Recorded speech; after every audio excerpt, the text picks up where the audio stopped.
Hello, and welcome back to your Wildcat News for Tuesday, March 25th. I'm Bryce Toll. And I'm Nina Kovac. As you know, it's March Madness time. How are your brackets doing? Our Cats both made the big dance. The number 4 women's run has ended after an overtime loss against number 5 Kansas State Sunday. But your Kentucky men's basketball team has advanced to the NCAA Sweet 16 tournament.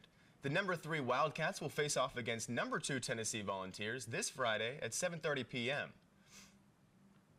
In other March news, it is Women's History Month. Mary Todd Lincoln's Lexington Traveling Exhibit began its display yesterday at the Central Branch of the Lexington Public Library. It displays images and text that illustrate what Lexington was like during the years that Mary Todd lived in the city in the 1800s. The exhibit covers city life, schools, the economy, arts, and other aspects of early 19th century Lexington.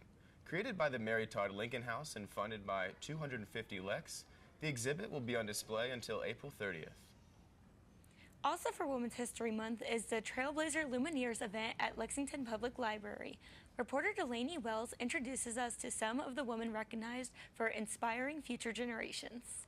As the first African-American woman to serve on the Kentucky Supreme Court, Justice Pamela Goodwine is often called a trailblazer. I am honored to know that I've forged a path for others that's coming behind me, and to know that I've added diversity not only to the legal profession but also to the judiciary.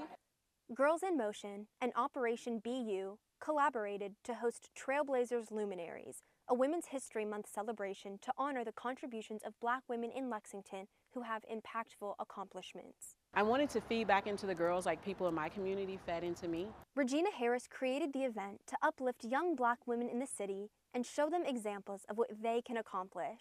This event was solely talking about dreaming, being your authentic self, rising up. The young women were celebrated for what makes them unique. The best thing that we can share with others is to be our authentic selves. Don't make it up. Don't pretend. Just be who you are. And there is someone out there that will be uplifted. This was the inaugural celebration, but organizers know the inspiration and accomplishments will continue year after year. For Wildcat News, I'm Delaney Wells. The Lexington Public Library is also celebrating Women's History Month with a special film, Matinee. Today at 2 p.m., the downtown location's Farish Theater will feature Hidden Figures. It's the true story of the women who helped launch America into space.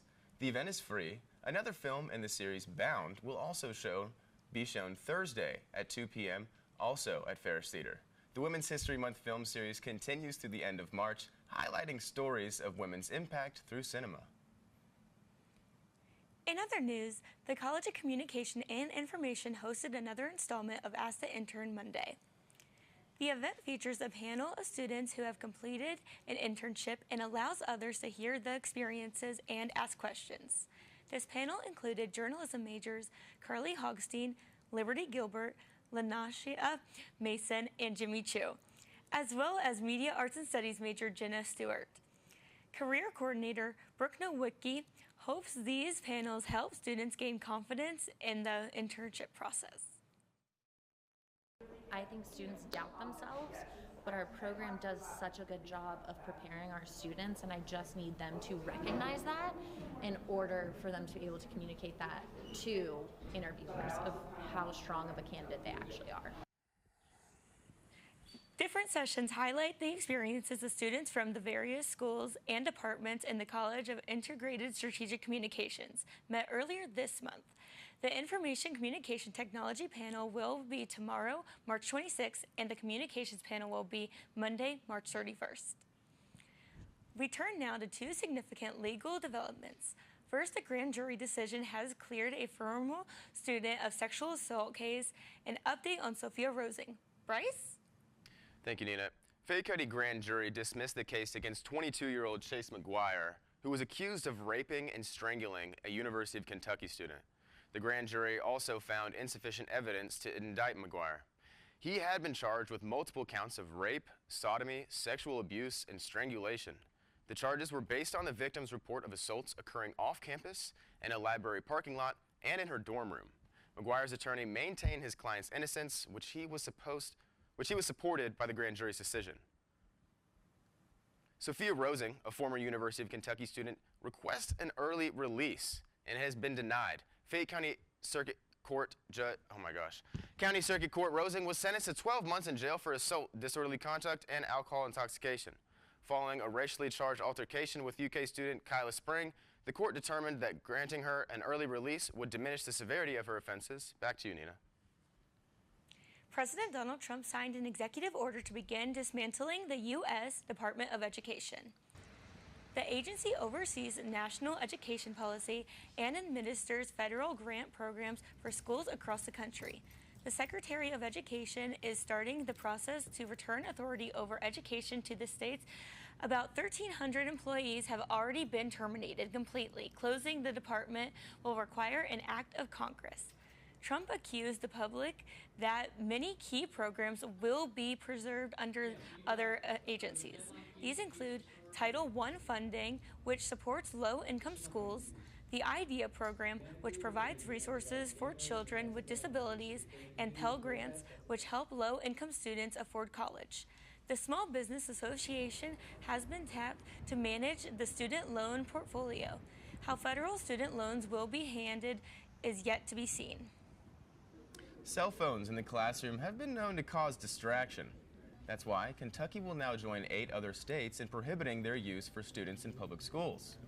House Bill 208 was approved by both the Kentucky House and Senate. It prohibits the use of cell phones by students during school hours. Exceptions can be made with permission of the instructor or in emergency situations. The bill requires each public school district to adopt a policy to make this happen. It is now awaiting Governor Andy Beshear's signature to take full effect across the Commonwealth. A local nonprofit organization focused on violence prevention and intervention is making an impact on Lexington youth. Operation Making a Change, or OMAC, offers an after-school program every Tuesday and Thursday inside the Charles Young Center. The program aims to guide teens and young adults through breaking the cycle of violence in their communities. Founder and director Gerald Gibson led a class following the recent tragic death of Lexington teenager due to gun violence. We're just trying to help these kids just find some type of core values and principles to apply to their lives. And those are things that really helped me. I started, applying those very same core principles to my own life. The program also provides a safe space for teens to have fun with their peers. For more information on Operation Making a Change, you can visit teamomac.com. Yesterday, West 6th Brewery hosted a unique event for adults to learn about niche topics. Nerd Night.